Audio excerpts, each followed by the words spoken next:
село Бамут Ачхой-Мартановского района приехали активисты патриотического клуба «Рамзан» вместе с артистами Департамента культуры мэрии города Грозный. Организаторы подготовили для учеников местной школы концертную программу. Сюда мы приехали уже второй раз. Сначала мы когда приехали с книгами, это у нас в рамках программы «Читающая молодежь» была акция.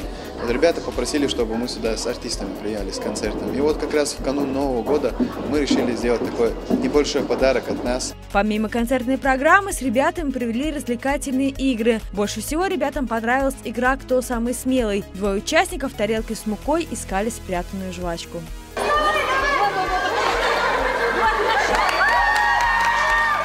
Также дети на время готовили овощной салат, ели сладкие палочки, пили минеральную воду. Каждый из ребят получил небольшой памятный подарок. Ну и, конечно же, перед учениками выступили артисты чеченской эстрады.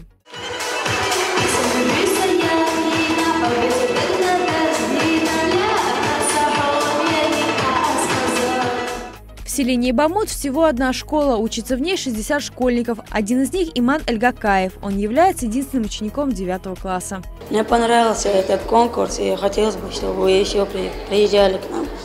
Активисты патриотического клуба «Рамзан» приезжают в учебное заведение уже не в первый раз. Луиза Миржуева, директор школы, выразила участникам клуба свою признательность. Такие мероприятия, они очень плодотворные. В том плане дети не ощущают, что они как-то отбросанные, про них забыли, что они забытые. Значит, мы ощущаем, что мы и дети ощущаем тот факт, что о нас помнят. И очень благодарны вот таким вашим визитам. Огромное вам спасибо. В селении Бамут на данный момент проживает всего 350 человек. Функционирует одна школа. Активисты патриотического клуба «Рамзан» планируют приезжать к жителям и в дальнейшем. Зарина Халикова, Ахмед Абазов, Зияв Зейтаев, Молодежные новости.